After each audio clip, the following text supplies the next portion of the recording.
Have you ever encountered a task where when you tried to take it head on, you were faced with a feeling, a realization that you may be dealing with one of the great trials of your life? And I thought the Digimon World 1 video was an ambitious project. Now, I knew a few things going into this. I knew it wouldn't play like the first one, like pretty much at all. I knew it was a dungeon crawler, was held down a bit by that old PS1 RPG jank, and I knew it was grindy.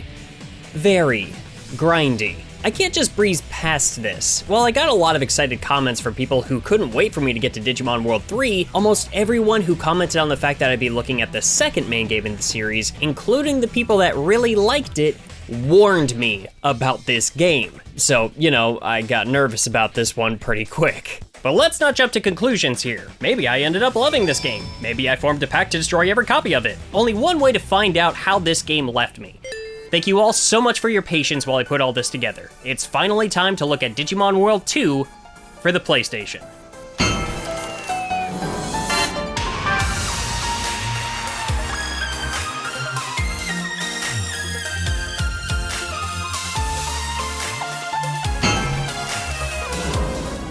There we are, Digimon World 2. The box art is a little basic, nothing bad, but it doesn't really stand out in the way the first one did. Maybe the Japanese one is a little more interesting? Well, I mean, it's got more going on, maybe a little too much. I still might add it to the collection at some point. I still think the best box art we gotten was the Japanese box art for the original game, and I don't think anything has come close, let alone surpassed this. I'm really happy I got to add this to my collection. And that's the only interesting thing I have to say about this. I just really wanted to show it off. Look, it comes with a trading card. Now, like I said before, this game, at least mechanically, doesn't have a whole lot in common with its predecessor. So all that stuff about V-Pets, evolution branches, training, developing your home base, and how all those mechanics feed into each other that I spent a really long time trying to learn and explain, throw them all out. Don't need them.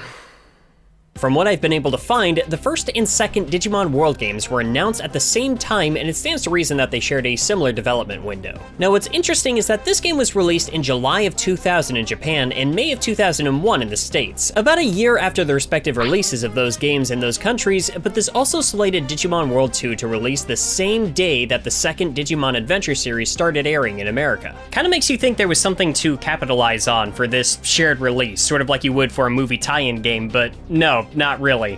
The only O2 representation we get in this game is Veemon and his evolution line, and I mean,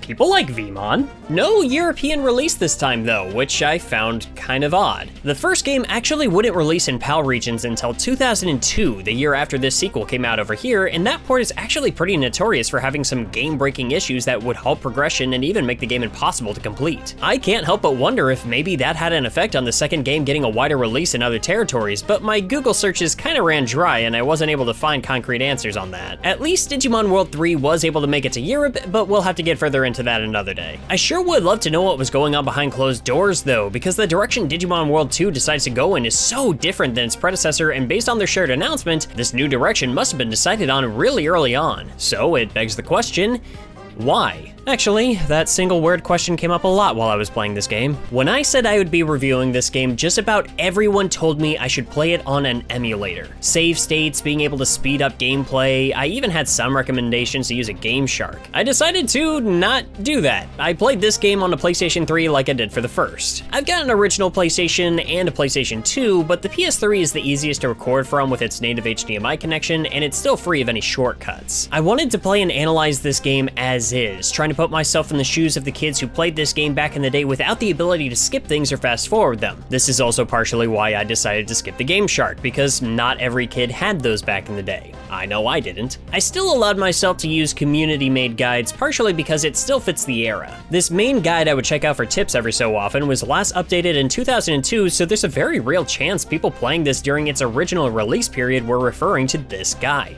I still mostly try to rely on my own intuition and sort things out for myself, but this guide did come in handy on more than one occasion, so big props to SYusup for putting this together. I wanted to take a fair and honest look at Digimon World 2. I don't want to ignore the fact that modern tech can alleviate some of the issues this game has, those are relevant, but the main goal was to actually analyze what the developers put together here and what the consequences or benefits of those decisions were. Booting up the game, we're treated to a pre-rendered FMV, and it's a good first impression. Honestly, these Digimon are rendered and animated really well, and I kinda have to appreciate how much is going on here. There's not as much being done here to establish the world we're in and how much our player character connects to, well, anything, but the 3-on-3 battles are on full display, and there are some references to stuff we'll actually be doing throughout the game. At least in parts. Some of this feels like it was just kind of here to look cool, which, you know, fair enough. But I was waiting for pretty much the entire game to see why they were putting so much emphasis on this Were-Garurumon, like he was some sort of central antagonist, but such a thing never actually happens. Which is especially funny, considering they end this scene with some real foreshadowing to something that does come up later. I like that moment too. Whatever this little image here was portraying was in the back of my mind throughout most of my playthrough, and I like when a game can do that with its intro. We don't waste much time when booting up a new game either. Our character is already being escorted by a mentor named Zudacorn to see one of the leaders of whatever this facility is. Canonically, this boy is known as Akira, but I don't want to be having painful hallucinations throughout the entire journey, so let's just go with Wayne. So it turns out, this is our last training mission before becoming an official tamer on the guard team in our home of Digital City, defending it from hostile Digimon that can be found in the surrounding dungeons or domains. This final mission is to go to the boot domain and destroy Leomon. I love it. The rule of Leomon must die is so tried and true in this series that the first thing we're told to do in this game is to kill him ourselves. Once we're in the boot domain, okay, wait, no. We actually gotta go talk to our mission chief, Carol, real quick so she can approve us for departure. Probably could have just sent us right to the first area, but hey, gotta establish some characters in their roles, right? People don't always move this slowly in this game, do they? They do. Alright, now we're here in the boot domain and introduced to our main mode of transportation when maneuvering these areas, our trusty old tank known as the Digi-Beetle. No, that explanation can wait. It doesn't take long before we run into our first wild Digimon. We don't really have random encounters in this so much as we'll run into other Digimon out on the field, and once occupying the same terrain, you'll take turns moving until you're in a close enough proximity to start a fight. I actually do like that this training mission gives us a trio of fairly powerful Digimon from Zudacorn's team. It's a good teaser, a little taste showing us what we can achieve later on with enough effort put into raising our own digital creatures, and I also think it's really cute that his Digimon already have nicknames. I actually didn't even notice that until going back over the footage. Battles are handled in a pretty standard turn-based way here, and it's kept pretty simple from the outset. Again, a lot to say about this, but we gotta introduce a few other things first. You might actually notice that this game lags a little when you're choosing attacks and such. Like, don't get me wrong, it's kind of impressive having these detailed models all on display and animating like this at once, but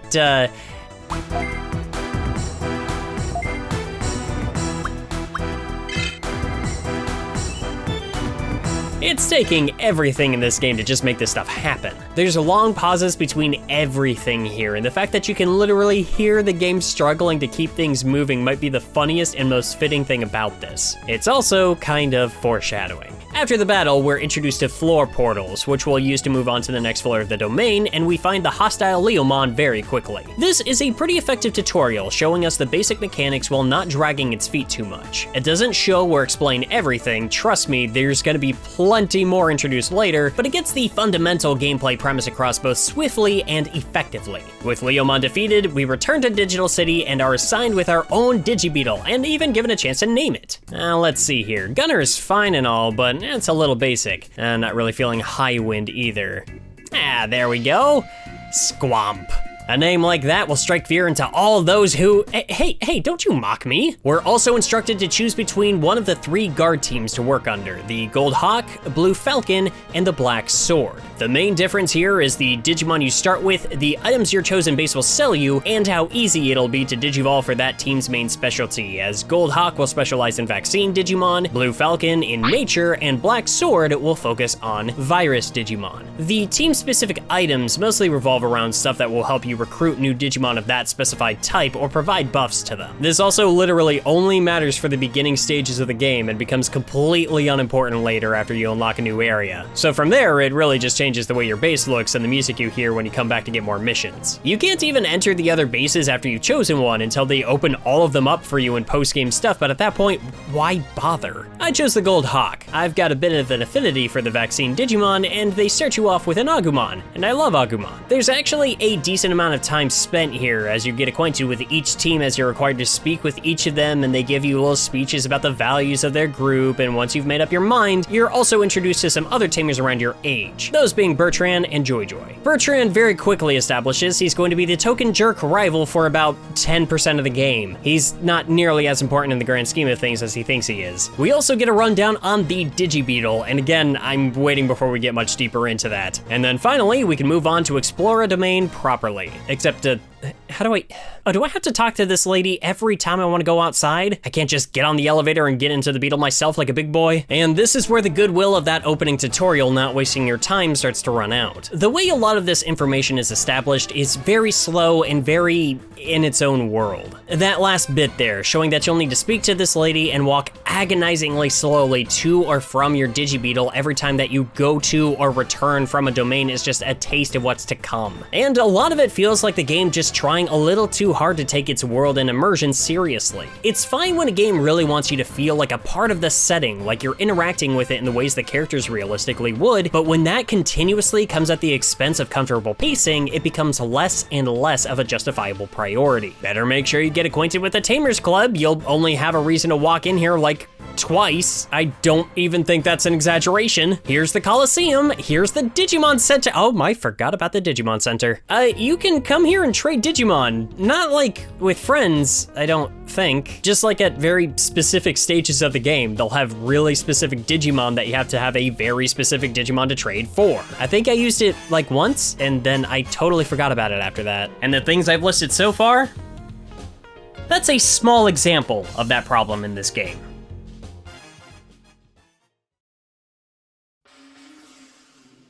So that's the foundation. Wild Digimon have started to act up and occasionally attack Digital City, and it's our job to travel to the surrounding domains, find the leader Digimon that's sending them into a frenzy, and knock them around a bit. We'll be given missions by our team leader showing us where our next objective is, and off we go to save the city. When leaving the city, we're shown a map of the overworld. It might look kind of empty at first, but throughout the course of the game, we'll see new locations and plenty of new domains to enter, and we can either go into previously conquered dungeons or move on to the current objective domains that are indicated with the red border. The main bulk of gameplay is going to see you rolling around in these domains in your Digi-Beetle, a faithful little buggy that will take you anywhere you want to go in these locations. But it's a little more complicated than just hopping into a new area and exploring. See that number ticking down? That's your EP, or energy points. Your Digi-Beetle is a machine after all, and it has a limited battery life. Movement around domains is set up like a grid where you move one square in any given direction at a time, and each square you move costs you 1 EP. In the beginning stages of the game, this can be pretty daunting.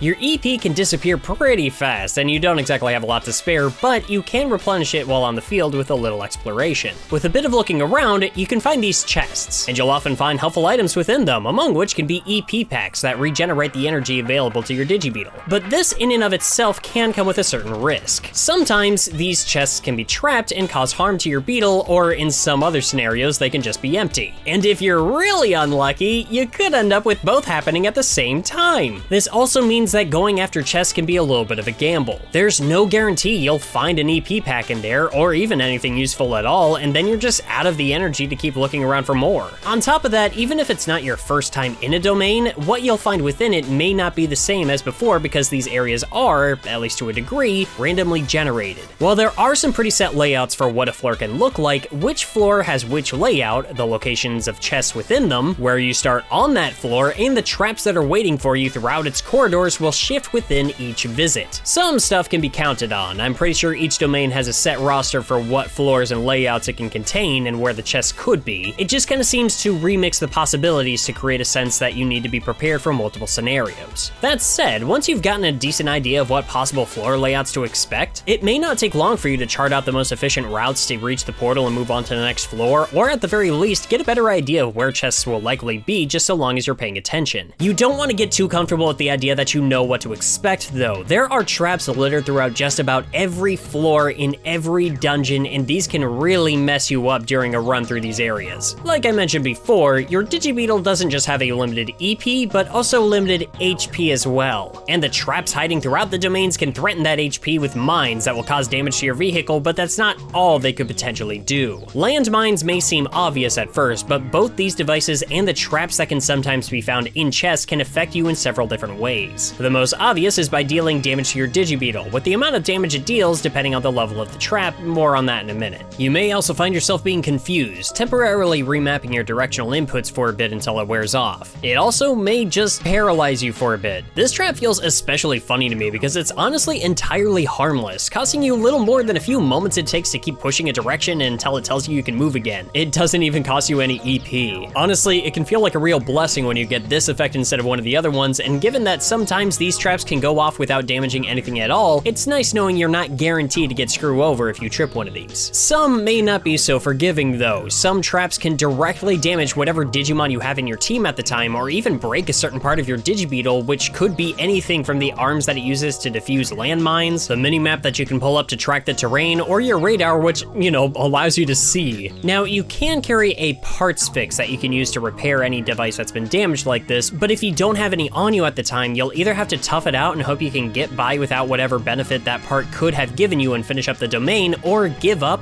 return to base, and start from scratch. There are also some traps and obstacles that will be a bit more obvious, like these acid tiles on the floor, or these pillars that don't really do anything but obstruct your path. Walking on acid will damage your Digi-Beetle, and these pillars, or rocks, I guess, need missiles to destroy. You might also be unfortunate enough to run into spores, which are these little energy barriers blocking your way that, until you get the proper upgrades, you can't see until you've walked into them and they've dealt a pretty significant amount of damage to Squamp. This is not official advice, but please name your Digi-Beetle something stupid like Squamp, because if you're gonna get a bunch of pop-up messages telling you that your main mode of transportation is damaged, you might as well laugh to soften the blow. There are 3 different types of missiles that you can use to destroy these obstructions. Drill missiles destroy rocks, mag missiles take out spores, and wave missiles can be used on either, and the level of missile that you'll need depends on the color of trap. The weakest color for traps is yellow, followed by green, then blue, purple, and finally red, representing obstacles that will do the most damage to you or require the highest tools to take out. Now, of course, all of that wasn't enough to worry about, so they managed to fit in something else.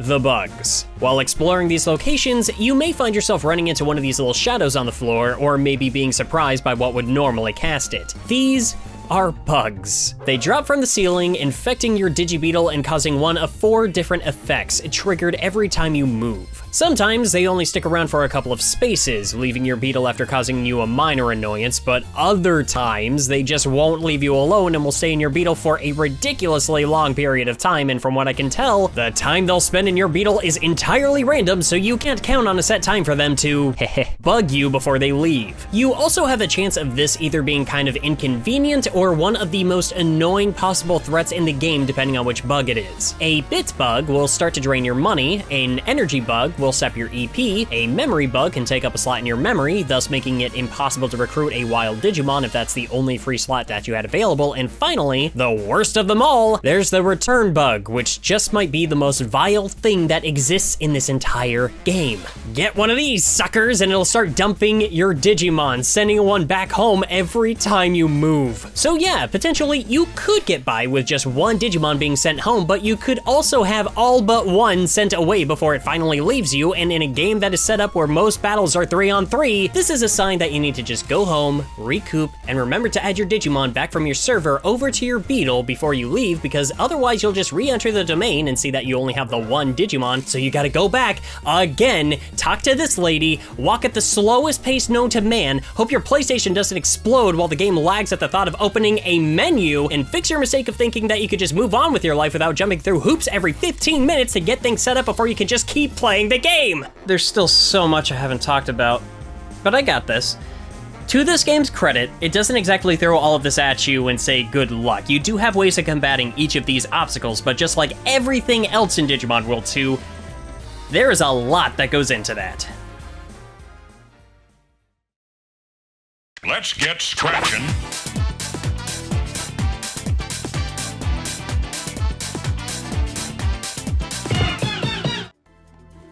Something really important to understand early on is that understanding your Digi-Beetle and how it works is crucial to your success in this cruel digital world. All of these obstacles and limitations are really intimidating at first, but when I started the game, I didn't realize just how much you can upgrade your digital Wumbo Wagon. Every aspect of your Beetle can be upgraded. You'll have to outfit your tank with basic parts. Your engine determines your HP, and your battery determines your EP, or how much you can move. RAM will give you memory, essentially controlling how many Digimon you can carry with you in a domain at once. Your toolbox determines the size of your inventory, which is limited, so depending on how big your box is, you'll need to plan out what and how many items you can take with you. Just like Digimon, anything that isn't currently assigned to the space available in your Digi-Beetle will automatically be sorted back into the server back in Digital City, which means, again, their default location will be on the server and not in your personal inventory unless you picked up that item in a dungeon. If you earn or buy an item, you have to remember that it's in the server, not in your inventory, and when you need it, including when you need to add parts to your Digi-Beetle, you have to open up your menu, go into the server, and transfer the items over before talking to the engineer to install them, which is pretty stupid because you will never need these parts anywhere on the field, so I don't understand why they can't just be pulled from the server. And that can be a lot of different individual parts, too. We're not done going over the anatomy of this thing. You can install new tires to traverse over acid tiles, arms that can disable mines, hands that can disarm traps and chests, and sweeps that allow you to see mines, bugs, and spores where they would previously be invisible. Now, walking over acid and taking out mines are simple enough. Once you've upgraded those parts, you never have to worry about those obstacles again, but even with the fully upgraded sweeps and hands, some chests can still hit you with a trap. You just have an increased chance of disabling it, and on some very rare occasions in the late game, there will still be a couple of spores and mines that are totally invisible. But at that point, you may have picked up on patterns for their logical placement, so you might still be able to avoid them if you've been paying enough attention to the domain layouts. Some of these parts aren't at full functionality when you install them, or at least not at their full potential. After installing parts to your Digi-Beetle, you can also fork over some bits to upgrade select parts like your engine and battery. I recommend upgrading the battery first chance you get. I was stressing out so hard in the early game about having my movements limited, so I felt incredibly relieved to find out that I could upgrade the battery, and after giving it a little bit of focus and staying on top of my upgrades throughout the game, EP essentially became a non-issue. In fact, I was surprised by how early on I just kind of stopped worrying about it altogether. Another really important part you want to remember is a bug zapper. I actually got confused by this because I kept picking up different bug zaps throughout the game and tried to use them on bugs that were blocking my way, but it just kept telling me that I couldn't because I didn't realize that the bug zapper and the bug zap are two different things. I thought the zap was just an abbreviation.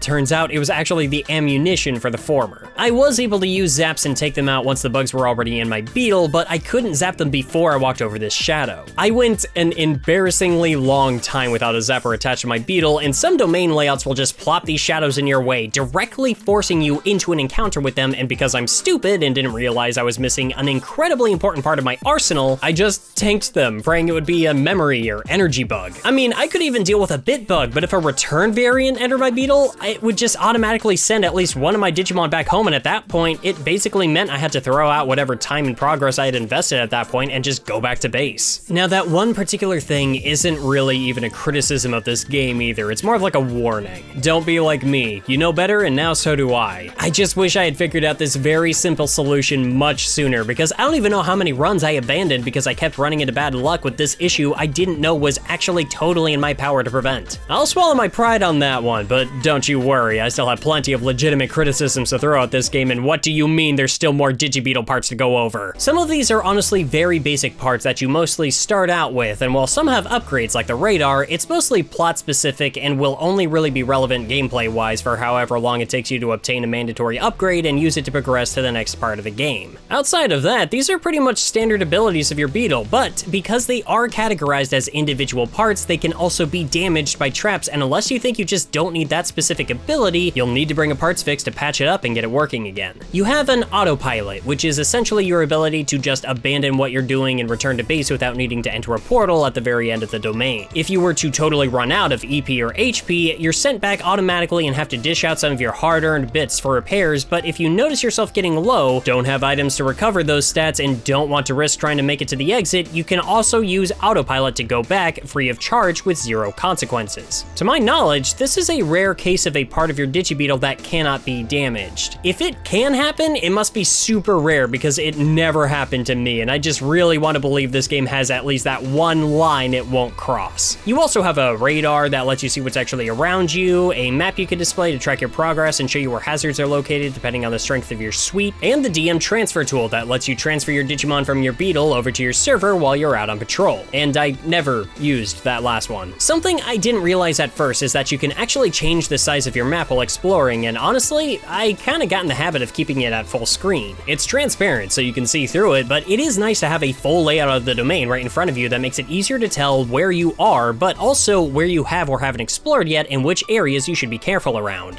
And that should wrap up going over the Digi-Beetle parts, right? No, of course not. We still have to talk about guns! From here, we're kind of moving into a whole new category of the game. We already know about the bug zapper that lets us take out bug nests and the missile gun that we can use to destroy other obstacles, but the other cannons are primarily related to battles. But before we can get into that topic, we should really address what you would think would be at the forefront of a game like this, but as you can see, it can get kind of lost in all the dungeon crawling and Digi-Beetle babysitting. Still, progressing through this game does require that you understand the ins and outs of recruiting and training your Digimon.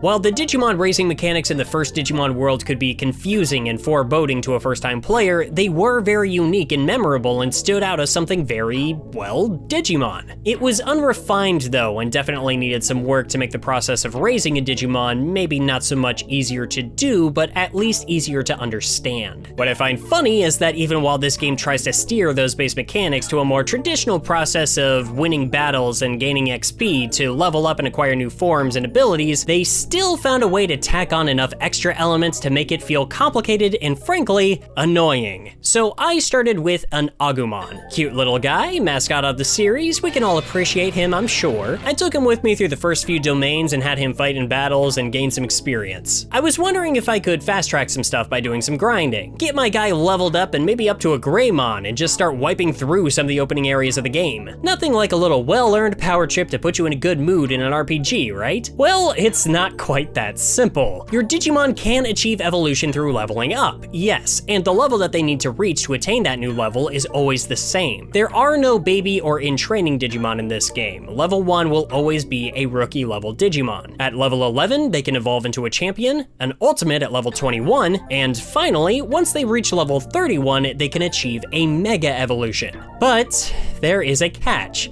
Your Digimon have level caps. Yeah, you see that meter at the end of battles showing you how much experience your Digimon needs to level up again? After a bit, you'll start seeing this instead, and I seriously thought this was a glitch the first time I saw it, but no, that means your Digimon has reached its current level cap and will not be able to level up any further. This is where a new mechanic known as DNA Digivolution comes in, taking two creatures and essentially combining them together to get a new Digimon. That might sound familiar to some of you fans of the anime, but this works nothing like what you're thinking. Instead of coming together, pooling their strength and combining for a more powerful result, they instead come together and result into something weaker. DNA Digivolve two champion level Digimon together and you'll get a level 1 rookie. And that will need to be trained up again and DNA Digivolved with another Digimon that you also need to level up to its cap and keep repeating the process to raise that level cap. And that begs the question, how much does this process raise the level cap of your Digimon? Well, it depends. There's a simple formula that determines this enhancement. So you start with a base Digimon. This is going to be Digimon A, and the second monster that you choose, Digimon B. So you need to add the level of Digimon A to the level of Digimon B divided by 5 and you'll have your new cap. So, for example, Digimon A is at level 15 and Digimon B is at level 11. Divide 11 by 5 and round down to 2. And yes, the modifier always rounds down, never up.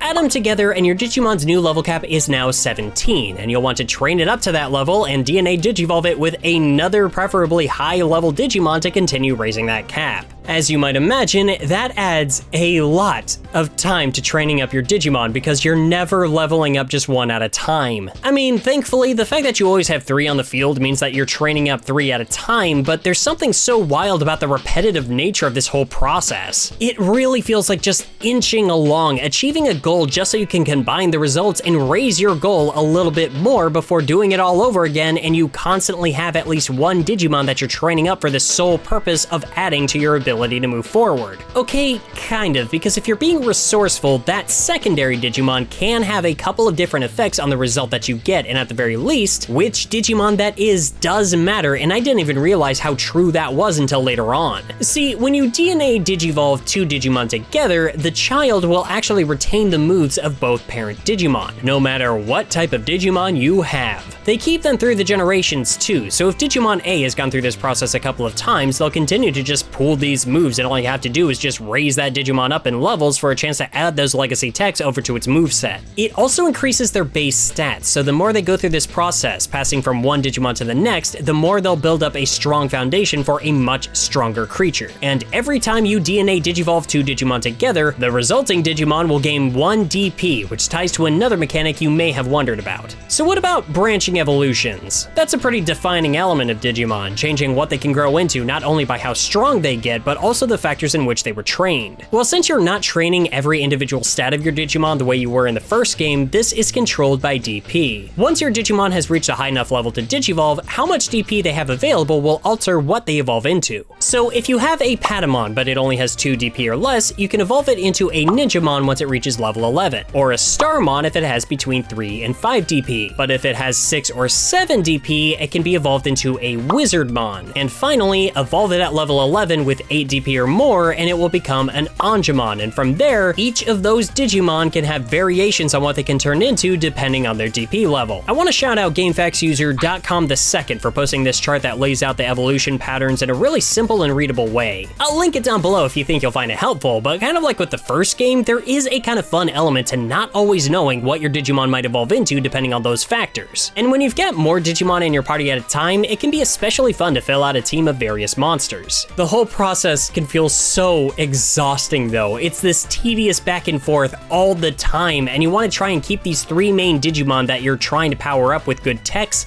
DP, and of course, higher level caps. It's hard to let go sometimes. You work so hard trying to get one Digimon built up really well, and then you're faced with the fact that you can't keep moving forward unless you send that Digimon back to the blender and grind them down to a weaker form to repeat the grind for the sake of what would otherwise be normal progression. This can make you feel especially bitter if you've been going around naming all your Digimon after your friends.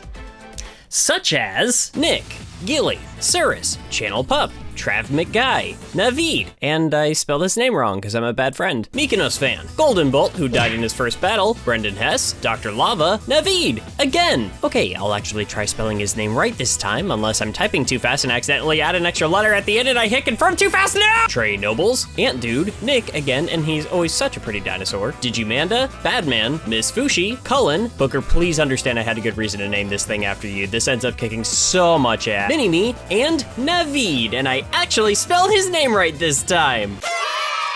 Naming all my Digimon like this probably didn't make a whole lot of sense because it really does feel like this game is specifically designed for you not to get attached to your Digimon on a level not even comparable to the first title. It makes half the Digimon you train feel like a means to an end, like something you need to use as a resource to feed your favorite child, not like they matter as much on their own, and it's kind of sad, you know? At least they do matter to a degree. I mean, if nothing else, you do still want to consider what kind of Digimon you're recruiting because they can affect what Digimon your parent Digimon will result in. Digimon, saying that word a lot today. Now this whole thing is weird and it feels like I never really got a full grasp on how it works, but from at least my own experience, it seemed like Parent A in a DNA Digivolution, it mostly affected the base level that would have its cap increased, and Parent B seemed to be the primary factor resulting in what Digimon the child would become. In the early stages of the game, your guild is only capable of DNA Digivolving certain Digimon, and you might be mostly tied down to the specialty you chose, but before long, you'll unlock an area that lets you just DNA any Digimon together, and that's pretty much all I went for after that. It really did just make the home base the place I went back to for missions, that's pretty much it. It's not always a hard locked rule though. Some Digimon types will just take priority over others, like if you have a bug Digitama line involved in your DNA Digivolution, you're probably getting a bug Digimon out of it. I've done my best to try and make these Digimon videos as in-depth as I could get them, so it's with no small amount of regret that I have to say this part of evolution is something that I just don't fully understand.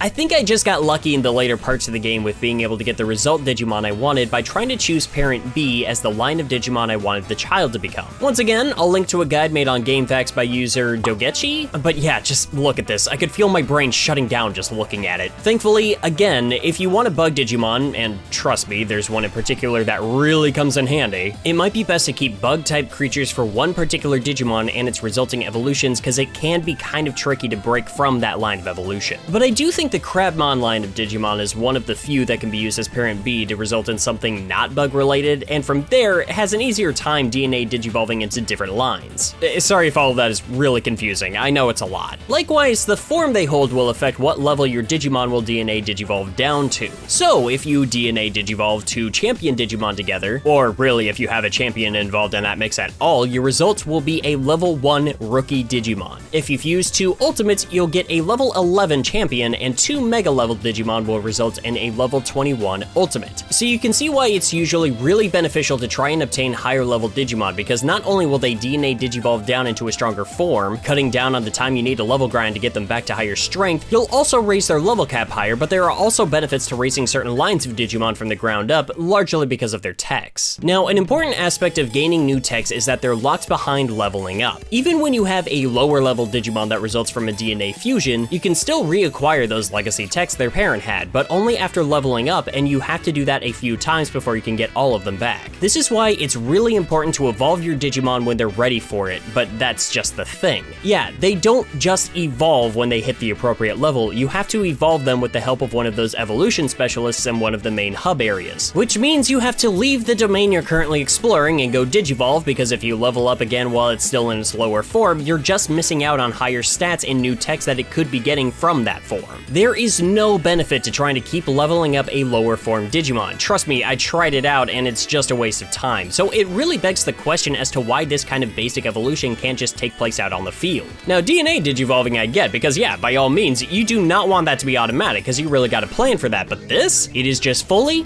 exclusively, and actively detrimental, and I hate it. And you really don't want to miss out on obtaining new techs, especially from certain evolution lines. See, each Digimon has a certain tech assigned to them, sometimes two, and the benefits these can have in battle vary quite a bit. But if you're catching what I'm building up to here, that means there are some very helpful techs that are exclusively held by certain Digimon, and you'll want those creatures on your team so you can DNA Digivolve them with the main Digimon and create a strong and useful moveset. Do not underestimate how important this is. The techs your Digimon are able to use can have a huge effect on your ability to progress through some portions of this game comfortably, often to circumvent the techs of opponents. And that of course brings us to how to recruit new Digimon to your team. After all, you only start with one, and you're gonna need more than a few to recruit and train if you want any that can actually hold their own in battle.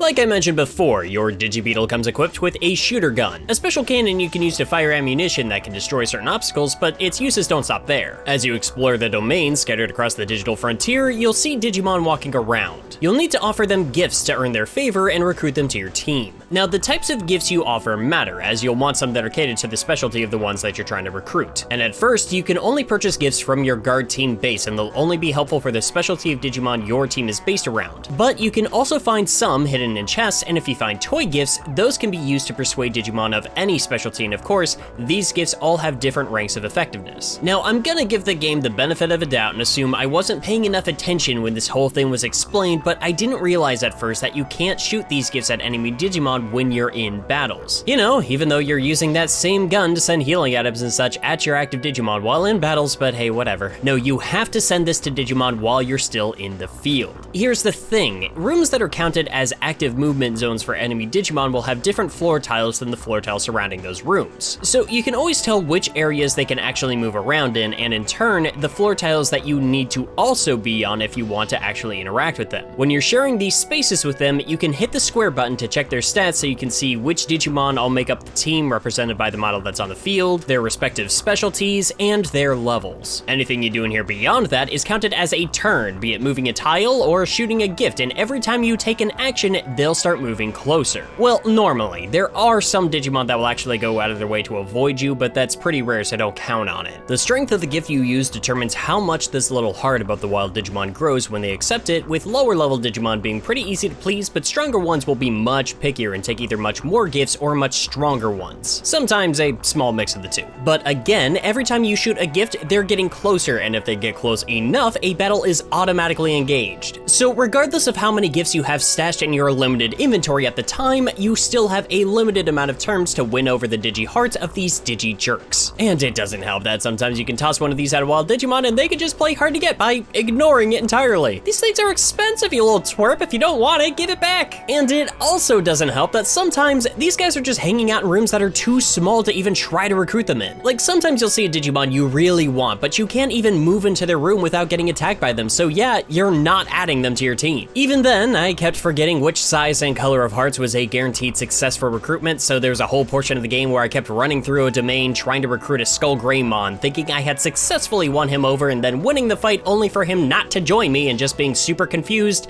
It was all very sad.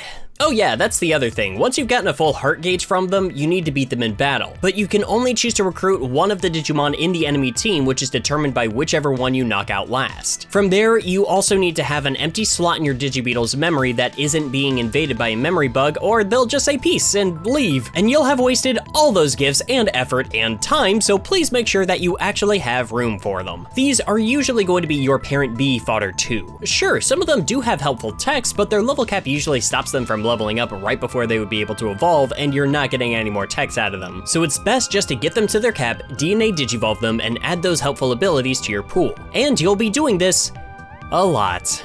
This is why it's good to pay attention to the text of the Digimon you fight while you're out and about. If there's an enemy out there with an ability that annoys you, like confusing your Digimon or making themselves untargetable for a few turns, recruit them. Gather as many annoying techs as you can and stuff them into your main team of Digimon, because after a while, you can create some really broken stuff. And I'm telling you this as somebody who should have done that. I spent a lot of time getting juggled by Digimon that could confuse my team, which is a really, really annoying status effect, because it means your Digimon will always attack either themselves or a teammate. And whether or not they snap out of it seems pretty random, and you just may not have the items on hand to dispel that ailment. It just might last the entire rest of the fight, and you can't do anything about it. And if you're, say, in a boss fight with no more healing or status recovery items, you're stuck and you cannot escape. Oh, and don't lose fights. It's one thing if you lose EP or HP in your Beetle out in the overworld, but if you wipe out in a battle, it is game over and back to the title screen you go, back to whatever last save you made was, and considering you can only save your game inside cities or in the map and never in the domains themselves, was it really too much to ask for a one-time save station outside boss rooms or something? We're talking potentially hours of progress depending on which domains you've been exploring and how much grinding you've been doing in them. And it's like, the game isn't even that hard necessarily, but there's definitely a degree of trial and error in some of these combat encounters here, and if you just don't have good items or techs available to deal with certain opponents, you just wasted a lot of time, and now you just have the fun old ability of starting over. There is an element of gratification that comes from encountering an obstacle in battle like this and figuring out how to overcome it. Like, a party lineup that took me out in one fight had a Digimon that was able to heal its party members faster than I could damage them, and with some good hits and of course a confusion status from its teammate, I was wiped out. But, as I discovered, that Digimon will only start using their healing tech if one of their partners has already been knocked out, so if you go after them first and bring some items that can cure confusion, this fight is over in a flash. I did like stuff like this, learning how certain techs worked, figuring out their special effects, learning strategies that helped me win battles that at first seemed really tough, and figuring out which abilities made me especially formidable against my opponents. After a while, I started to notice intricacies of the combat, and there was a little more here than I anticipated. Like, you can instruct your Digimon to guard during battles, but this also doubles as a way to regain 10% of that Digimon's MP, which can be really helpful if you've been using a lot of their more powerful techs. There are techs that specialize as counterattacks, like Rarimon's Buffalo Breath. It can be used as an attack, but if an enemy attacks the user before that tech attack is initiated, it automatically becomes a counterattack, and in this state, it will inflict confusion. But if you have a Digimon that's used a support tech on themselves, like invisibility, making it impossible to target them, that turns your Digimon into a safe monster to use to take out Rarimon, because that counterattack can miss and make what would normally be a really irritating move useless for that opponent. Another interesting effect is, let's say a Digimon does counterattack a teammate out of its confusion. Well, if the ally they attack is also using a counterattack tech, being attacked by their friend will still trigger that counterattack to fire at an enemy with the special effect in play. What's really funny is in stuff like that Buffalo Breath example, this sort of stuff can be used strategically, as there are also techs that can be initiated to use friendly fire on an ally that can be used to force a counterattack on an enemy with the special effect. But if you whittle down the counterattacker's HP low enough, that friendly fire tech can just completely backfire and take out the support. It's really funny, and it happened more than once during my playthrough. Stuff like this can make encounters more than just a button masher. Especially since you do need to be paying attention to your damage output, because you do need to choose which enemy your Digimon is attacking, and if your Digimon is set to attack someone specific that gets knocked out before their turn, they'll just miss. You know, in most turn-based RPGs, when you're facing a group of enemies and one of your party members is set to attack an enemy that gets knocked out, they just switch targets to the next one on the list, but that just does not happen here, and I do not know why this is a thing. It's so simple and it annoys the hell out of me. It's like your Digimon has no object permanence and just fires off into the void, not realizing their previous target has already been put into a coma. There's also interruption attacks that can be activated when an enemy is about to attack, thus interrupting theirs, and you might just be able to knock them out before they're able to move at all. You yourself can also get involved to some degree from your Digi-Beetle with the use of cannons. The shooter gun can be used to send items to your Digimon that can help them recover HP, MP, or recover from a status effect. You can also use the Z-Cannon, eventually, to shoot ammo at enemy Digimon. These usually don't do a whole lot of damage, but it is nice to be involved in some way, and sometimes every little bit of damage counts. You also have your R-Cannon that lets you fire ray bombs. These things affect the entire field, your Digimon included, but the effects are lowering or raising offense or defense, but only for Digimon of certain specialties. Now, you want a really good tech I think is downright essential? This is where Booker the Akuamon comes in. See, Akuamon has this absolutely nasty tech called Duo Scissor Claw, which not only attacks the entire enemy party, but also drastically lowers their defense, making the opponents easy picking in the next turn for your team to take out. It's a good move, but it took a pretty long time before I was actually able to obtain it, and that's just the thing. A lot of this stuff is fine on the surface. While there's a lot here, there is the makings of a decent dungeon crawling RPG. The problem is that there's this much going on in a game that has absolutely no sense of pacing whatsoever. Let's get scratching.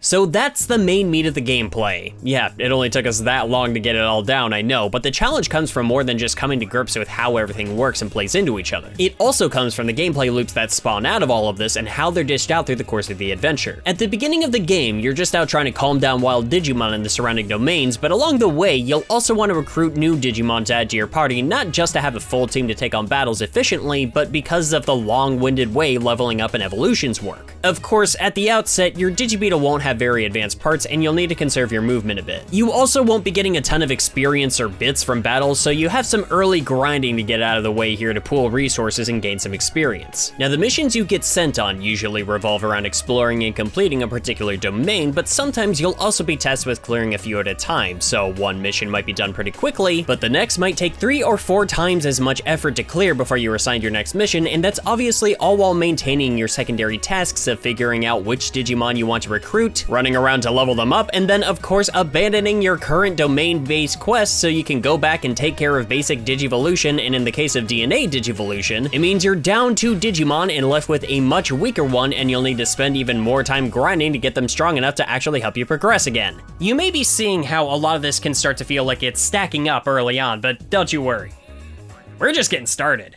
After a while, you discover there's another group of humans out there that are in your way, actively trying to rile up the wild Digimon and sabotage Digital City, all while trying to locate certain artifacts. These are the Black Knights, and they're kind of mysterious at first, but they quickly become your main rivals as they invade the domains, trying to locate several devices they need to reach somewhere. You're not the only one out there hunting these guys down either, as other tamers from the city have also been sent to take them out, but the others have a special frequency used against them that confuses them and turns them against you. It doesn't affect you since you picked up an item from a friend that blocks the frequency from reaching your beetle, so you'd think the rest of the crew would like wear earplugs or something. So this adds some additional boss fights to some of these domains too, because you'll need to knock the sense back into your allies before you can continue to take out the Black Knights, and sometimes it can be a few of them spread across several floors in a single domain. That might sound like a hassle, but I actually kind of liked it when this sort of thing happened. It was honestly just more interesting and engaging than how normal domains would play out, and you could take this sort of thing on at your own pace to some degree. If you beat any of these confused allies, they return to base and won't be there again the next time you travel through here, so you don't have to do it in all one big gauntlet. Still, these aren't the only extra tasks that get tacked onto missions like this, as sometimes you'll discover new little hubs, like the Meditation Dome, where an Anchamon has built a sort of sanctuary for Digimon who haven't lost their minds and become wild, or there's a mission where you need to track down this Kim character who stole parts from the city's power generator, but once you catch up with her and meet her at her home in the Device Dome, her sister reveals that they needed the parts to develop a new radar system and returns what you needed, and also provides you with a new cord that you can use to update the body of your Digi-Beetle. You would think she could just send a text, or no wait, late 90s, shoot us an IM and let us know that she needs this junk. This conflict was entirely unnecessary. Not to mention, this is also where you buy more advanced ammunition, with more and more becoming available the further you progress through the game. Oh, and that's right, at certain points in the game, you can earn new cores for your Digi-Beetle, which allow you to install a stronger body. The bodies will usually need to be purchased separately, but stronger bodies will allow you to apply more advanced parts to the Beetle as well.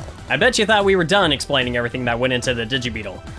And we are now. I mean, that's everything for real this time.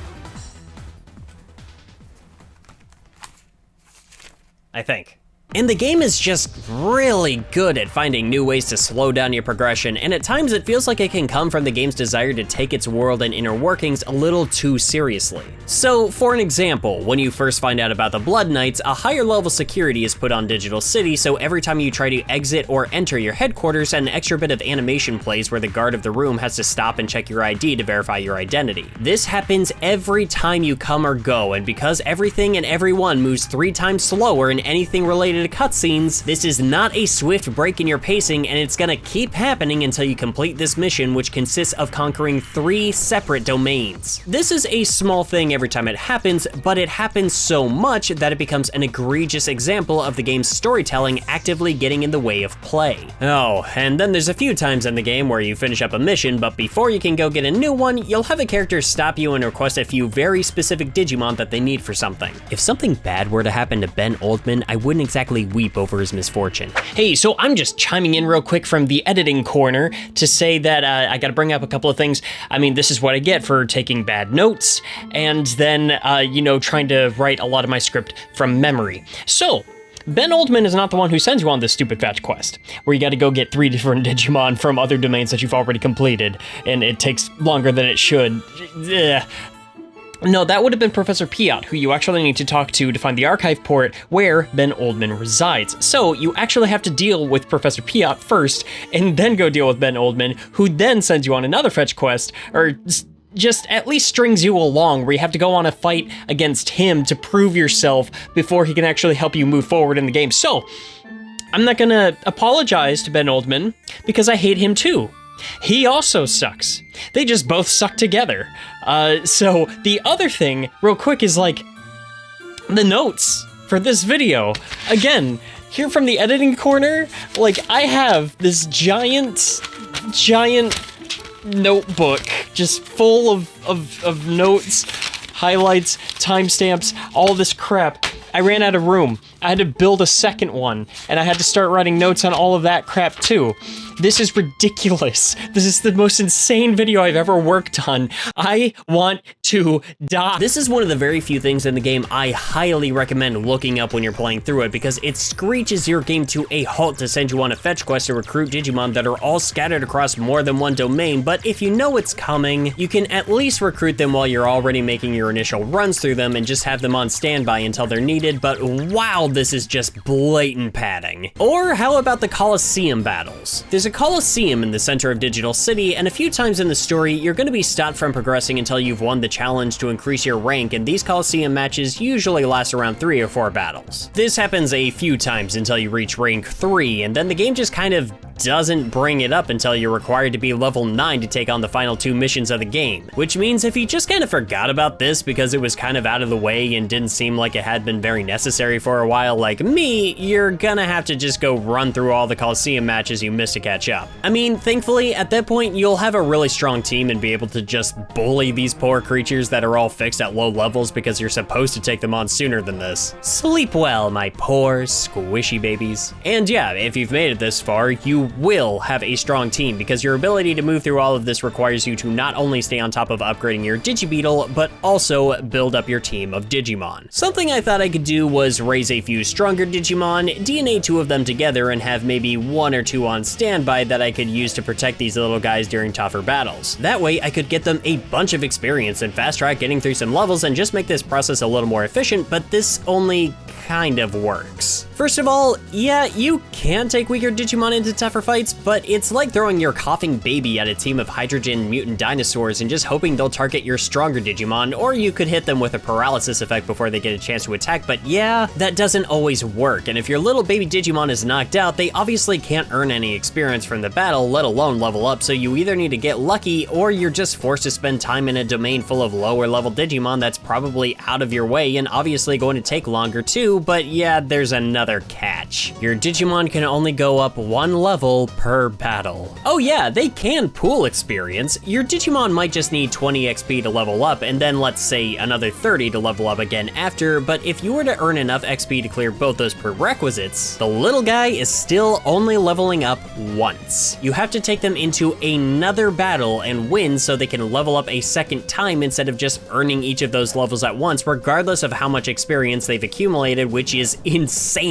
I wonder if this has something to do with how new techs are learned or the fact that you can't digivolve automatically, but both of these reasons would be stupid. For one thing, you can be given the ability to earn multiple new techs at a time when you level up, and the game gives you a chance to run through the list of these new techs and choose not only the ones that you want to accept or discard, but also arrange them in the order they'll appear in your move list, so just expand the list depending on how many levels and new techs have been gained, and what's more, not automatically digivolving when you hit the appropriate level is stupid.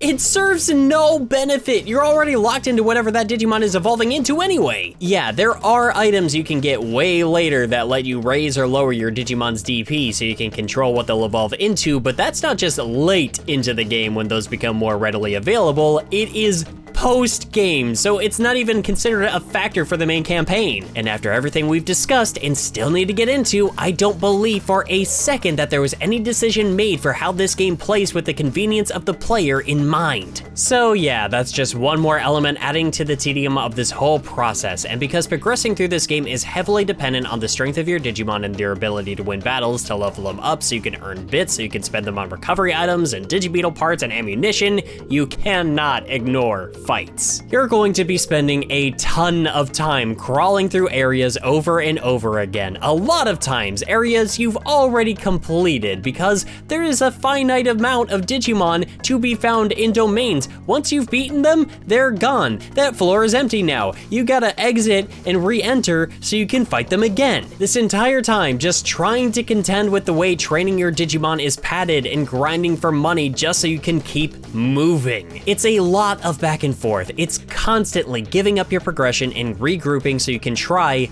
once again, to keep playing. And I mean, there are some elements that can help you keep the pace moving at something a little bit more comfortable. If you're in a long domain and running through a lot of battles, something you can fall back on as a small safety net is that when your Digimon levels up, their HP and MP are completely replenished, so you don't have to waste recovery items on them, which is nice, but also makes the level cap sting all the more later in the game when the feeling of slowing yourself down to grind more just feels harder to justify when you have a decently strong Digimon but they can't level up anymore and using replenishing items becomes more and more necessary. You could always run from battles, but being able to escape isn't always a guarantee and is downright impossible during boss battles. Plus, you're missing out on bits that you could be using to spend on the replenishing items you're forced to buy to keep up with these fights, because in battles where 6 different Digimon all have to slap each other, you're not getting out without losing a little bit of HP or MP. Kinda feels like the reward for these battles is held down by the consequences of trying to earn that reward, and the only way to circumvent the consequences is by spending that that reward that you were trying to earn to put towards something else. It's like this hellish cycle at some points, and the obvious solution should be, hey, just train up stronger Digimon and they'll be able to last longer in fights. But the way this game is structured just makes that so hard to swallow. I'm not even the kind of guy who hates level grinding. In fact, in a lot of RPGs, I actually really like it. Like, I really need you to hear me out on this. One of the most chill games I think I've ever played, and I still go back to because I just kind of like the controlled tedium, is Dragon Warrior on the NES. And the grinding in Digimon World 2 is too much even for me. A huge element that really doesn't help is just how slow every single thing in this game is. The character animations in the overworld, crawling through the same floors of the same domains over and over, watching the Digimon I just spent so long trying to train up and feel some sort of pride over, getting sent to the splicing machine so I can start the process over again, in a process that takes so much longer than it did in Digimon World 1. And at least in that game, I could get a few important things done before needing to start again. And of course, the battles themselves feel like they can take ages to get through.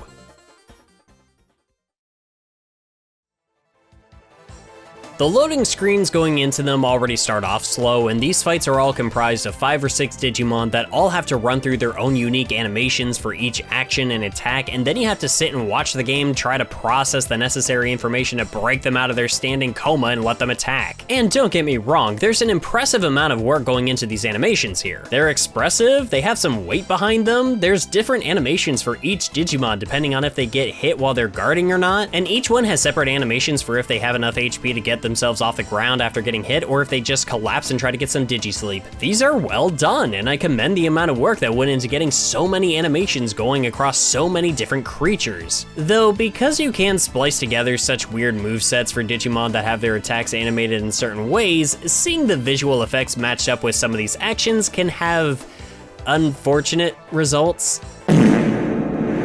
But by the time I got far enough along in this game, trust me, I was desperate for the days of digital card battle where I could just turn off these animations and get a move on. I really can't help but wonder how much my playtime would have been cut down without watching all of this, and yeah, playing on an emulator where you can fast forward through a lot of this probably would help mitigate the repetition in some ways, but definitely not all because of the mechanical maelstrom that makes up this Twilight Zone spiral of digital monster training. It's not even just that this game is grindy, it feels like the game is always taunting you with the way that you do things, and the fact that it will just wait until you've reached some sort of peak so it can punish you for trying to feel some semblance of joy or reward from your hard work only to tell you no, go back and do it some more, is so incredibly disheartening, and it happens so frequently and for so long in this game that it might be the most disheartening game I've ever played. Says the man who shaved his head from trying to play sheep. But hey, I gave up on that game.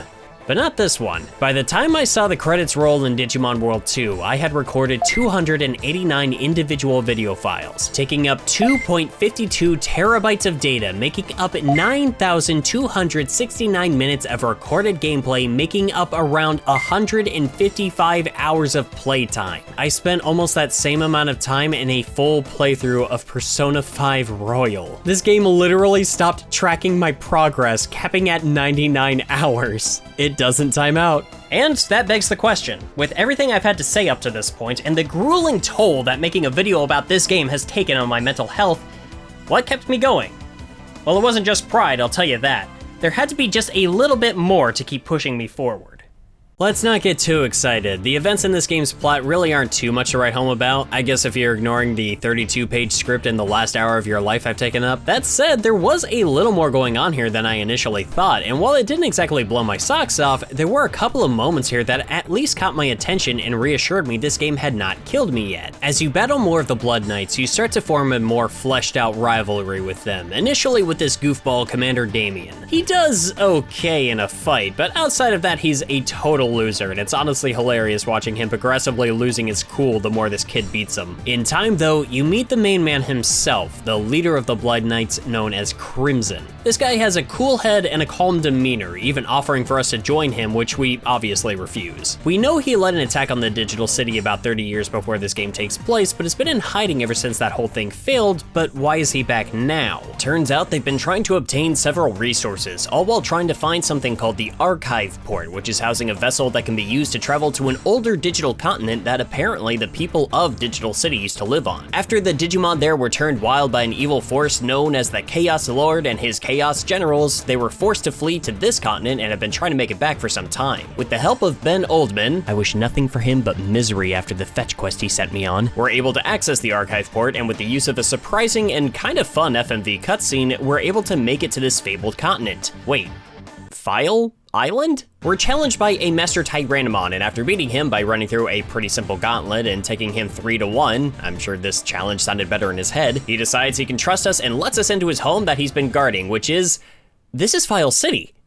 Yeah, no, it is! This is File City from Digimon World 1! It has the music! Oh man, Gigimon's house is right over here and he's been captured by the Chaos Generals? You can even see how some of the Digimon you helped recruit in the first game actually have similar jobs now to the ones that you helped them get back then. Centaurmon ran the clinic in the first game, so now he's the guy that you go to for Digivolving. Patamon was one of the shopkeepers, so here he is again selling you really helpful items. Takemon runs the Digi-Beetle factory. That doesn't call back to anything! And Master Tyrannomon was the guardian of the ancient Dino region and is now the gatekeeper of this place. I'm not gonna lie, this connection got me. I had heard people talk about how this game was almost entirely disconnected from the original, and I was left to assume that while the two games were canonically connected to each other, the second title was set so far off in the future that they might as well not be connected at all. But this was such a cool callback to that first title, and there's something so special about the way they worked in these smaller connections too, that really made me feel like it was a little more than just superficial. I was back in File City.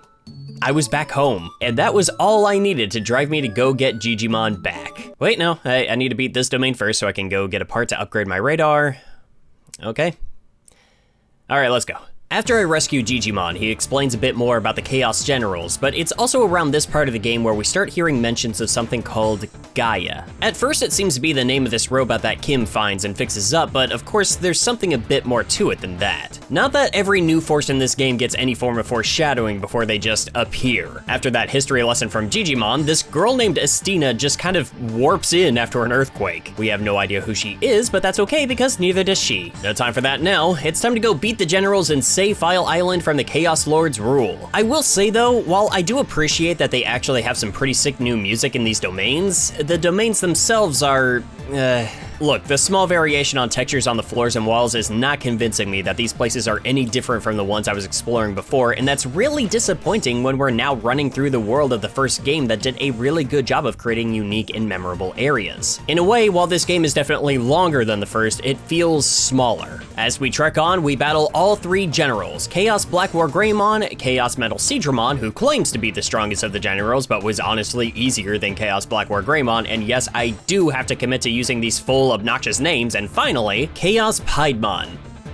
Oh, wait, actually his name wasn't so bad. We collect rings from each of them, report to Digimon, and now we can access the domain housing the Chaos Lord. The generals honestly didn't do a whole lot by themselves, but it was cool having this one targeted group to go after, and because the encounters were so close together and we got a clear sense of what they were up to in this part of the world and the threat they posed, they were some of the more memorable encounters. They also kind of reminded me of the Dark Masters from the anime, and it was fun feeling a bit of that connection. Honestly, these boss fights themselves weren't really too bad, but wow did some of the other fights really knock me around. Here's this one fight where of course I didn't have exactly the correct recovery items I was supposed to predict I would need in my limited inventory space that I already had stuff full of other important items, where Nick gets inflicted with confusion, and while it should be possible for him to snap out of it eventually, he just never does snap out of that RNG, and it sucks watching all of your enemies easily break out of any status ailments that they get hit with, but yours is just stuck with this one that guarantees it will inflict damage on itself and its teammates. At least I can take out some frustration by rolling through here and mocking these guys. Look at you got trapped by unfortunate trap placement and oh crap, I got too close!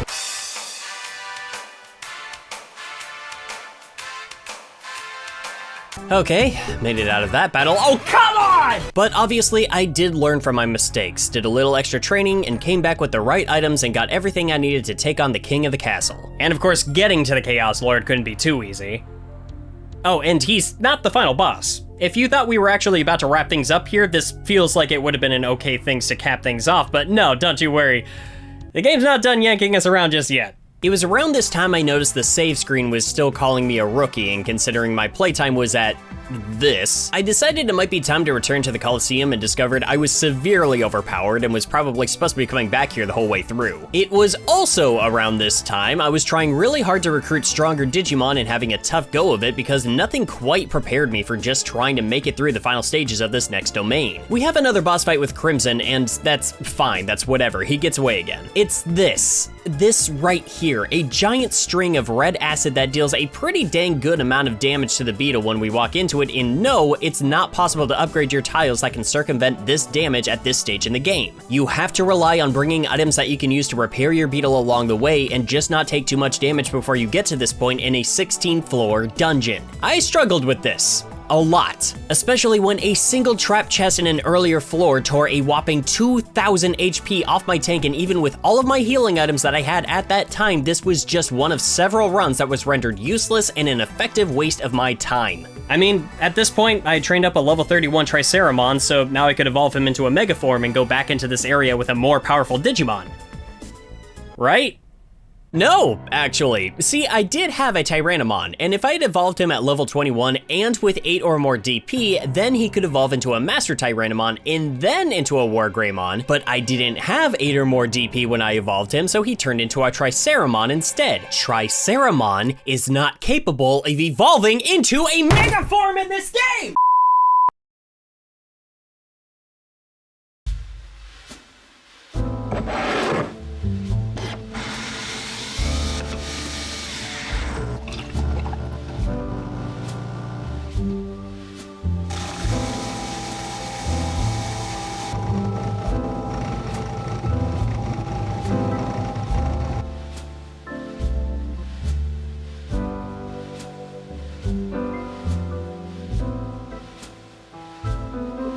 So how's it going, this video? Please shut up. This almost broke me. Almost. It's not even the most inconvenient thing that happened in this game, but after going for so long and feeling like maybe I'd finally grasped what this game wanted from me and how to actually go about playing it, it was just one more thing that dragged me right back down. There was a point when I considered giving up, where I just didn't want to keep going, and I thought I could accept that I would just never beat this game, but I did take a break for a couple of days. I took a step back, gathered my thoughts, got my head in order, and I realized I wasn't out of this yet. I couldn't be. Not after all that hard work. I was not gonna rest another peaceful night if Digimon World 2 beat me before I beat it. So bear with me just a little bit longer. We're almost there. Just for the power trip, I finally buckled down and got my Akuamon with Duo Scissor Claw and had my first Mega Digimon, a Grifflemon with a powerful AoE attack called Legendary Blade. Adding the effect of these attacks together, blasting through the remaining ranks at the Coliseum was no challenge at all. Got myself a Metal Greymon and trained it up enough to DNA Digivolve it with Triceramon and knew this Greymon was going to take me to the end. I was determined that once they were all fully evolved, these 3 Digimon would make up the party that would win me the game. I finally made it through that domain and to the Chaos Lord himself, a slightly altered Chaosdramon seeking to be the most powerful Digimon of all time, and we quickly show him he's got a long way to go. He even admits that he miscalculated, now realizing that a genuine bond between humans and Digimon makes something stronger than he could ever be on his own. And that little revelation goes in a much darker direction than you're expecting.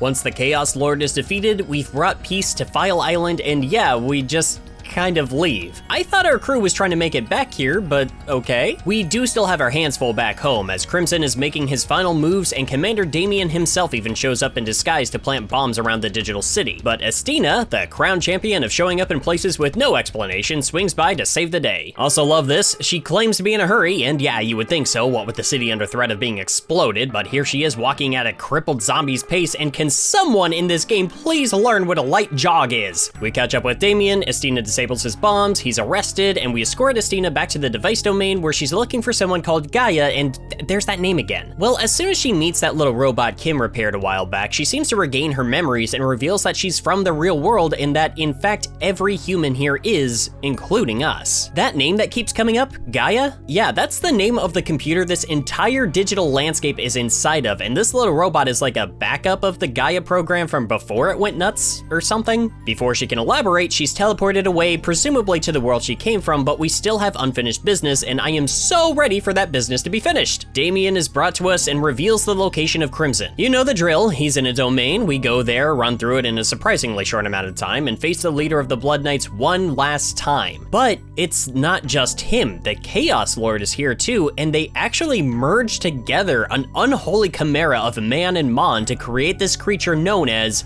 Neo Crimson. Now that thing is pretty wizard, as the kids would say. Where did this come from? Why does this game, after the amount of stuff it put me through, think that it has the right to do something this cool? That might now be up there as one of my favorite monster designs I've ever laid eyes on, let alone just from this series, and I can't believe this is the first I'm ever hearing of this. Of course, this is the perfect time to show off the power of my new Machinedramon too, and let me tell ya, between the defense-crushing power of Duo Scissor Claw, the paralysis power of Griffomon's attacks, and Machinedramon's Giga Cannon, I have put together an absolutely disgusting moveset here. You see, Giga Cannon doesn't just attack once, it has the Digimon using it continue to use that attack over and over and over and over, totally uninterrupted, still taking advantage of the enemy's lower defense until the user's MP is totally depleted, which of course can be regained with guarding and MP recovery items, while my other Digimon use their own techs to continue inflicting the enemy with the paralysis and lower defense. I would feel bad, but I just don't feel bad. I earned this, damn it. Crimson thought that by attaining the ultimate power, he could return to the outside world, but in an effort to return to the way he once was, he gave up everything that he is, and this is what it cost him. With these threats to the digital continent gone, that just leaves one more thing. It's time to find Gaia. It's at this point you'll need to be rank 9 by completing every Coliseum battle, which thankfully I had already done at this point. The guard teams group together to congratulate you, proclaiming you as the ultimate tamer and revealing that you've shown yourself to be the perfect soldier they've been waiting for to delve into the kernel system of this program and speak with the mysterious overseers known as the Guardians. I appreciate that the main character is taking a moment to think about the weight of this gesture, of this opportunity, and the depth of such a title, but I'm not as patient as him, and I want to be done. Get in that spaceship, kid, we are going to space! We explore a domain known as the Core Tower, and I gotta say, I love the kind of creepy music. The atmosphere here is on point. It's also kind of wild how the lower levels of this place have incredibly weak Digimon. I imagine this is like a final opportunity to gain Digimon that you can use to DNA into certain evolution lines, but honestly, the only Digimon I kinda wish I had at this point would be an Omnimon. And for that, I would have to have an Ultimate Form Digimon from the Agumon line and 20 DP, and I think I'm good on that, thank you very little. I will, however, take out a Numamon. This one is for all the kids tormented by the first Digimon World. We do finally make it to the Guardian, who challenges us to a fight. Probably just because that's how this gameplay cycle works, but if this is in any way to insinuate I haven't earned his audience, I am going to pop a blood vessel. After we beat him, the Guardian explains, in modern lingo that doesn't feel like it fits him at all, that the Gaia program that was supposed to help run this system had gone nuts and started keeping humans within it trapped, not allowing them to return to the outside world. Kinda reminds me of a master control program of some kind. How many of you have seen Tron? Actually, if we're talking about similarities to movie plots, I find it hilarious that they refer to this program Gaia is using to keep humans trapped in its digital reality as the Matrix. Y'all have some nerve, let me tell ya. We're granted access to the final domain of the game, the Chaos Tower. It puts pretty much every trick and trap you've seen up to this point to the test, and yeah, it even has some invisible ones up its sleeves, even if you have a fully upgraded radar, but after some perseverance, I made it to the top and took on Overlord Gaia. This creature actually wants to merge with the main character to become the ultimate life form or some such nonsense, but you know, at this point, none of it matters. We take out the two forms that make up this fight, and if I do have to compliment this final battle on a couple of things, it would be 1, it's really satisfying using a Machinedramon, the final boss from the first game, to deal the finishing blow to the final boss of this one. 2, it's cool that, like Neo Crimson, this is an original design that was tailor-made for this game, and while it doesn't blend into the overall Digimon scope as easily as Neo Crimson did, please can we get a model kit or something of this? It does still feel fitting here, and I appreciate the originality. And 3, it's easy. That's not so much an objective quality as much as it just kind of feels like a form of mercy, though like I outlined before, with the moves that I have lined up here, this thing wasn't really gonna stand much of a chance. With the power of late 90s full motion video, Overlord Gaia attempts to destroy the entire system and take us down with it.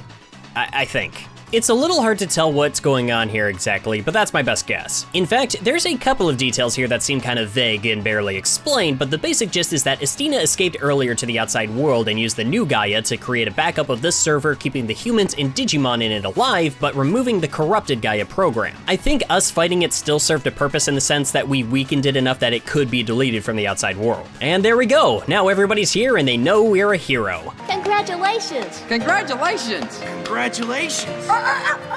We learn that the humans can return to the real world now, even though we don't really see it, and you're offered a role in the group's efforts to continue the original goal of creating a sustainable and fleshed out society here within the digital world. You can chat with characters around the several hubs, each congratulating you for your efforts. You can now access all of the guild headquarters, which you won't need to because they have nothing to offer that you can't get from the Device Dome or File City, and there's even a bonus dungeon. It's 99 floors long! Doesn't that sound fun? And that's the game. It's exhausting. I am so tired. And I'm done. There were moments where I was having fun, glimpses where the mechanics were enjoyable, and, you know, little times like when I was surprised by which Digimon I evolved and it sent a little spark through my mind, but the rest was just...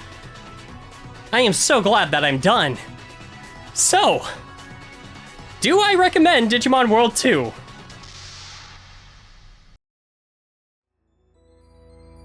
It's funny, there was a moment when I was playing through this game, seeing the amount of time I was sinking into it and feeling worried I wouldn't have as many things to say here as I did for the first Digimon World, or that it wouldn't be as interesting. I was concerned with the fact that it was taking me such a long time to put this together, draining my energy I was using on my time off from my other full-time job and rendering my video output on this channel for this year to be barely anything. When I say this is one of the most disheartening games that I've ever played, this is part of what I mean. I got discouraged. The mechanics of this game, the repetition, the fact that I kept feeling like I was getting a handle on things only to get reeled back into a brick wall where I needed to spend countless hours running around dealing with the padded busywork of this evolution system or the layout of the dungeons before I could get anywhere again. This all weighed on me. It wasn't just affecting how I played the game, it was affecting my life, haunting the back of my mind in a year that's already been pretty tough on me. I tried not to let this jade my ability to review the contents of the game, but that's part of why it took me so long. I had to take breaks. I had to try and go a little easier on myself from time to time so that when I sat down to record more footage of the game, I could do it with a frame of mind not as obscured by a deadline. That only helped out so much though. No, I do not recommend this game. I honestly think most people today would put this game down before making it through the first 5 full missions after seeing how slow and tedious every element of the game is. After being overwhelmed by the amount of interweaving mechanics this game throws at you. I mean, even now, there was a whole aspect of this game's battle system with specialties granting weakness and strengths over others that I forgot to mention. There's even this whole thing where like certain tiles and dungeons amplify the text of certain Digimon specialties if they're standing on it, and you see what I mean? It's all just blurred together in my brain by now. For a game to have this much going on under its hood and still feel so unengaging is something of a feat in and of itself, but it's definitely not a good thing. And yet,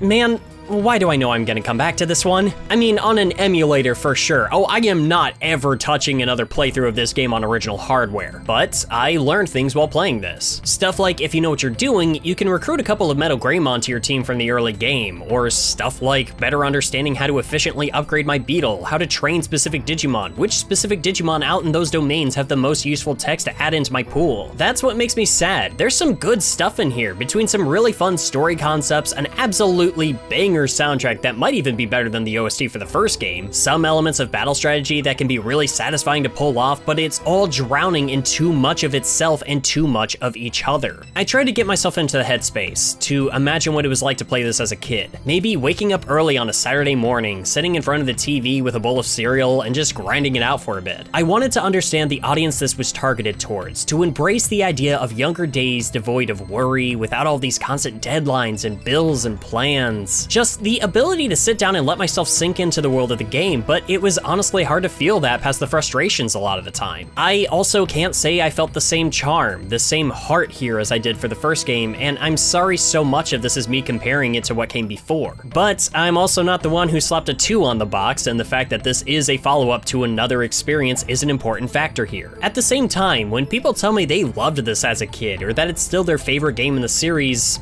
I've seen the glimpses. I have noticed the spots where the potential shines. I get it, I just don't agree. Unless you're out to truly challenge yourself, like you really think you can take this on better than I could, or you just have a primal urge to experience everything connected to the Digimon franchise, I just cannot recommend Digimon World 2.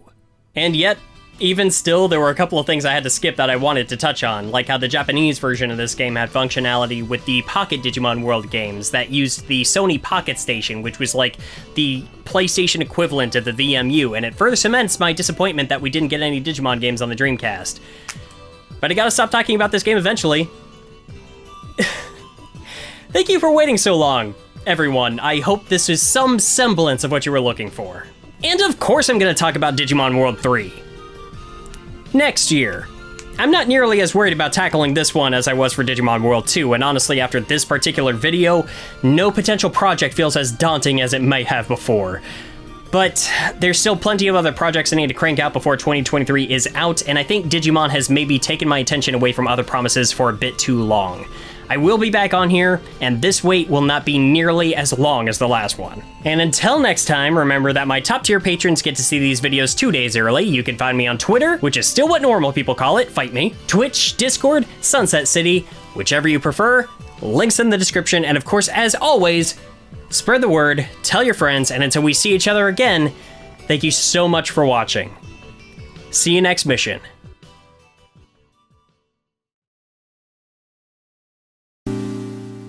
Hey there everyone, thank you so much for waiting, thank you so much for watching. I've completely lost track of like how long it even took me to get this one together. Again, there were a lot of external stuff that kind of got in the way of this one coming along, but hey, it's here, it's done, it's finished, and I can't express how much it means to actually be able to have this one finally under my belt. This one was a mountain, this was a trial, and it feels satisfying to know that I did it. Even if I know it also means I am gonna have to reassess how exactly I go about doing some content like this in the future. As for now, I do owe so much just to everybody here who watches my stuff, who shares it around, everybody who clicks that like button, you know, comments and everything like that, everybody that's just present. Thank you all so much, and of course, to my Patreon supporters as well. I can't overstate how much that financial support really does help me, not only, you know, just financially, but also just like in motivation, and that means the world. And of course, I do have to give a very special shout out to my current top tier patrons. This month they are Brendan Hess, Catchy, Earl Valco, Is Sonic Team Making You Blue, Dimps Leaving You Dumped, Big Red Button Giving You a Big Red Headache, Try Sonic the Chronic, Jacob Riley, Jazzy Jefferson, Jeremiah Harrison, Letterick, McKinzel, Nickel Plated, Patricia Marcoux, Cinderin7, Snapkick, and Surus the Skeptic. Thank you all once again. Of course, we do have more stuff planned for next month. Metroid Month is going to be a little different this year, but it is still on its way. Until then, I need a nap, and I need food, and I need to just sit down for like 5 minutes. Thanks so much. See you next mission.